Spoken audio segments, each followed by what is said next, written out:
For me, one of the most interesting aspects when I work collaboratively on a deal is to try to understand what the other investors value the most when they assess a company, especially at early stage where the investment process is mostly subjective. Most investors have their own likings and criteria that they value more than others. And it's often funny to try to understand these preferences. In this video, I will share my personal top 3 that I have at the moment. As a disclaimer, it's only my personal opinion, everyone has its own approach.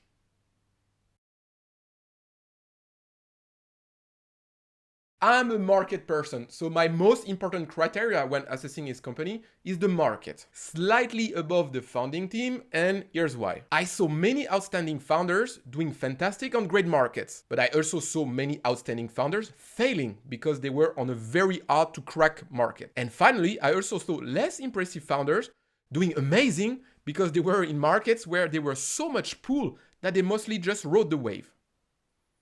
So if I'm ranking the market dynamics just slightly above the founding team, it's not because I'm dismissive of founders, quite the opposite. In many cases, I think that a lot of founders who fail did not fail because they were not good, but because the market they addressed was too hard to crack. Now you'll ask me what defines great market dynamics. Then I will answer you that it depends. There's not one recipe, but many different configurations. For example, in a big and competitive market, if there's a new distribution advantage or product differentiation emerging, then it means that it's potentially a good timing for great opportunities. If it's a small or just emerging market, but you see sign of market pull, aka a lot of interest from users which is not served yet, then it's also worth betting on, etc., etc.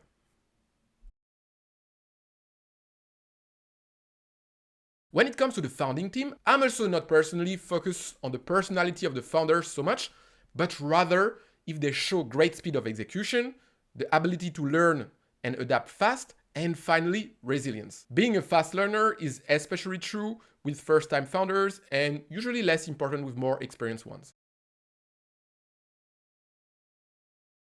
If I'm gravitating toward these first 2 criteria for quite some time now, the importance of the vision of the founders got higher in my list quite recently. And I believe the reason is that I realized that personally, I will resonate with the vision of a founder only if I first understand their market. Somehow, if I dig a market really well and then I meet a founder who has a great vision, it really resonates with me and it's easier for me to understand why this person is seeing something different that others don't. On markets that I don't really know or understand, it's much harder for me to be carried away by a founder's vision.